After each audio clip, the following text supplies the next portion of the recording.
Hello, my name is Sarah Nolan, and I am a lover of the CTA's cleanliness and reliability because, as we all know, the CTA is so reliable. It is always on time. So I decided to do my final project on CTA data. This is what my data set looks like, and in the first column, it is the date. The second column, it ranges from 1 to 3 and is the type of day. So number 1 is a Sunday or a holiday, number 2 is a weekday, and number 3 is a Saturday. In the third column, it is the total bus boardings for a specific day. The fourth column is the total train boardings for a specific day, and then the last column is just the total boarding, so total CTA boardings for a specific day. Why am I interested in CTA data? Well, number one, who isn't interested in CTA data? It is the nation's second largest public transportation system, so it's pretty cool. And I am an avid CTA commuter, so every time I take the CTA, I think about multiple questions. They just pop in my head, boom, boom, boom. How many people are on this bus? How many times has this bus already come through this area? How many times does this bus run per day? How many people get on this bus, and how many buses are running right now? Like, honestly, who doesn't think about all these questions all the time? And, you know, who wouldn't want these answers, yearning for these answers to all these problems? But to be honest, I'm just kidding. I just found the data set, and once I looked into it, I actually thought it was really interesting because, as you can see, there are so many really large numbers in columns 3 through 5. So I just thought that was really cool, and it was interesting to see the amount of bus, train, and just total in general boardings for every day. That was really cool. So I wanted the answers to how many bus boardings are there per year, and that's what I did in my MATLAB program. So let's call the function, call the program. 3 operations pop up. The first one is graphing yearly totals for CTA boardings. So you click it, and a bar graph pops up with the years along the x-axis, and along the y-axis, the total CTA boardings in millions. So in the command window, it shows all of the years ranging from 2001 to 2015 and the total boardings for that year. So, I mean, that's, I don't know about you guys, but that's kind of a big number. So, as you can see, in 2015, the data is really low. That's only because the data set that I was analyzing only went in 2015 from January to August 31st, so they didn't have the data for the rest of the year. For the second operation, you click it. It is the graphing totals for a specific year. So it's going to ask you for a specific year. You want, let's say, 2012.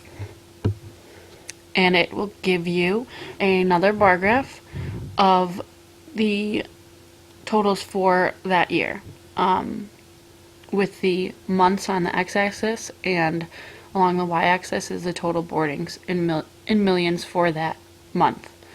And then in the command window, it obviously added up all of the CTA boardings for that month. So let's say you enter in a wrong year. 2000. Oh no! What did you do? This cat pops up, and you don't want the cat, so you look at the command window, and it says this is not a valid year because you entered in a year, and we don't have that data for that. So sorry, but can't do that. The third operation is graphing yearly CTA totals, bus totals, and train totals. So you click it, and it is obviously a graph of what I just told you.